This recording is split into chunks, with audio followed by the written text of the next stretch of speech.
آج کی اس ویڈیو میں ہم سورۃ البقرہ کا پہلا سبق پڑھیں گے، اور سورۃ البقرہ مسلمانوں کے لیے نہایت اہم اور ضروری ہیں کیونکہ اس میں دین کے بنیادی اصول بیان کیے گئے اور بڑی تفصیل سے بیان کیے ہیں۔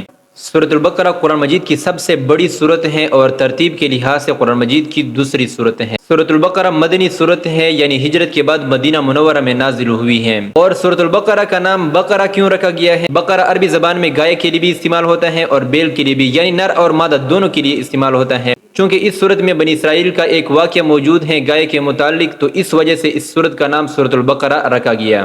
اور اس سورت میں مسلمانوں کو مختلف احکامات اور ہدایات دی گئی ہیں جو اسلامی معاشرت اور عبادات کے نظام کے لیے نہایت زیادہ ضروری ہیں، جیسے کہ مثال کے طور پر ایمان کا تعلیم دیا ہے اس سورت میں، نماز کا، روزے کا، حج کا، زکوٰۃ کا، ان تمام چیزوں کا پیغام مسلمانوں کو اس سورت میں دیا گیا ہے۔ اس کے ساتھ ساتھ بنی اسرائیل کی نافرمانیاں اور سرکشیوں کے واقعات بھی اس سورت میں بیان کیے گئے ہیں تاکہ مسلمان اس سے عبرت حاصل کر سکیں۔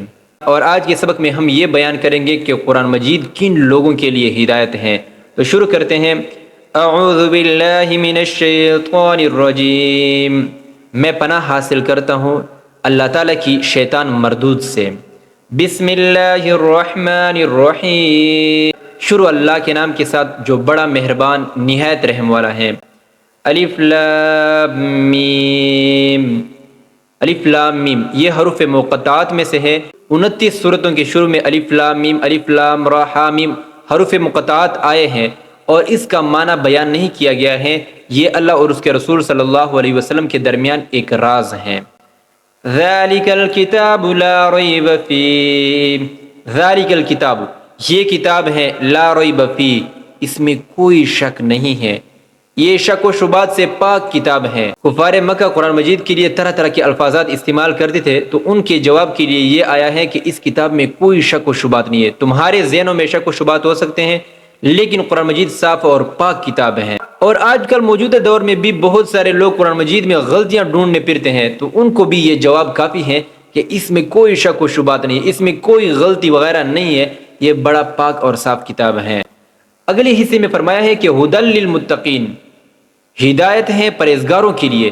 یہ قرآن مجید جو ہے پرہیزگاروں کے لیے، متقین کے لیے ہدایت ہے۔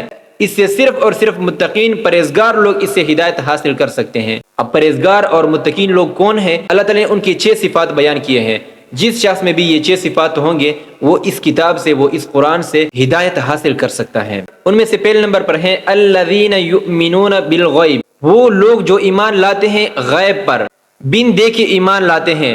جیسے کہ مثال کے طور پر ہم نے اللہ تعالیٰ کو نہیں دیکھا ہے، انبیاء کرام کو نہیں دیکھا ہے، فرشتوں کو نہیں دیکھا ہے، آخرت، قیامت، ان چیزوں کو نہیں دیکھا ہے، اور پھر بھی ہمارا اس پر ایمان ہے، اور ہم کہتے ہیں کہ آمنت باللہ و ملائکتہ و کتبہ و رسلہ، ان تمام چیزوں پر ہمارا ایمان ہے۔ سب سے پہلی صفت یہ ہے پرہیزگاروں کی۔ اور دوسری صفت یہ ہے وَيُقِيمُونَ الصَّلَاةَ، اور قائم کرتے ہیں نماز کو، نماز میں کوئی کمی کوتاہی نہیں کرتا ہے، وقت پر ادا کرتا ہے اور اپنی جگہ پر ادا کرتا ہے، تو یہ دوسری صفت ہے۔ اور تیسری صفت یہ ہے وَمِمَّا رَزَقْنَاهُمْ يُنْفِقُونَ، وَمِمَّا اور اس سے رَزَقْنَاهُمْ جو ہم نے رزق ان کو دیا ہے، يُنْفِقُونَ وہ خرچ کرتے ہیں۔ یعنی متقین کی، پرہیزگاروں کی تیسری صفت یہ ہے کہ اللہ تعالیٰ نے جو ان کو رزق دیا ہے وہ اس میں سے خرچ کرتے ہیں، اپنے اہل و عیال پر بھی خرچ کرتے ہیں، پڑوسی کا حق بھی ادا کرتے ہیں، رشتہ داروں کا حق بھی ادا کرتے ہیں، اس میں بخل اور کنجوسی نہیں کرتے ہیں۔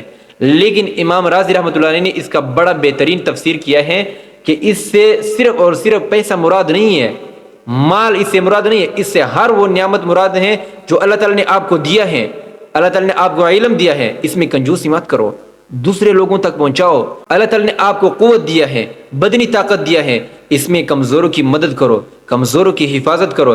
جتنے بھی نعمتیں اللہ تعالیٰ نے آپ کو دیے ہیں وہ ان کو صحیح جگہ پر استعمال کرو، تو یہ تیسری صفت ہے۔ اور چوتھی صفت یہ ہے کہ والذین، اور وہ لوگ یؤمنون جو ایمان لاتے ہیں، بما اس چیز پر انزل الیک جو نازل کی گئی آپ کی طرف، حضور اکرم صلی اللہ علیہ وسلم کو خطاب ہے، یعنی قرآن مجید آپ پر نازل کیا ہے، ان متقین کا، ان پرہیزگار، جو پرہیزگار ہوگا وہ اس پر ایمان لائے گا۔ صرف اور صرف قرآن مجید اللہ تعالیٰ کی طرف سے نہیں بلکہ حدیث بھی اللہ تعالیٰ کی طرف سے ہے۔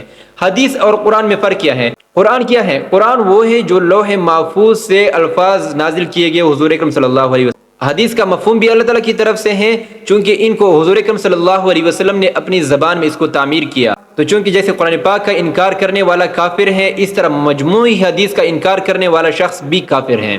اور پانچویں صفت یہ ہے کہ وما انزل من قبلک، اور جو نازل کیے گئے آپ سے پہلے، حضور اکرم صلی اللہ علیہ وسلم سے پہلے جتنے انبیاء کرام ان پر کتابیں نازل ہوئی ہیں، صحیفے نازل ہوئے ہیں، اس پر ہمارا ایمان ہے کہ وہ سچ ہیں، برحق ہیں، اور ان پر کتابیں نازل ہوئی ہیں۔ تو یہ ایمان والے کی، یہ متقی کی پانچویں صفت ہے۔ اور چھٹی صفت یہ ہے کہ وبالآخرۃ ہم یوقنون، اور وہ آخرت پر یقین رکھتے ہیں۔ اللہ تعالیٰ فرماتے ہیں کہ جس شخص میں یہ 6 صفات ہوں گے وہ متقی ہیں، وہ اس قرآن مجید سے ہدایت حاصل کر سکتا ہے۔ پھر یہ اس کے لیے کافی نہیں، اگلی آیت میں فرماتے ہیں کہ اولئک علی ھدی من ربہم، یہی وہ لوگ ہیں جو اپنے رب کی طرف سے، اپنے پروردگار کی طرف سے ہدایت پر ہیں۔ واولئک ھم المفلحون، اور یہی فلاح پانے والے لوگ ہیں، یعنی یہی کامیاب لوگ ہیں جس شخص میں یہ 6 صفات ہوں گے۔ تو قرآن مجید قصے اور کہانی کی کتاب نہیں ہے۔ آج ہم نے جو بھی پڑھا ہے یہ صرف اور صرف سننے کے لیے نہیں ہے، اس میں غور فکر کرنے کی ہے کہ ہم نے یہ 6 صفات آج پڑھ لیے ہیں، تو آیا دیکھتے ہیں کہ کیا ہم یہ 6 صفات سر انجام دیتے ہیں یا نہیں دیتے ہیں۔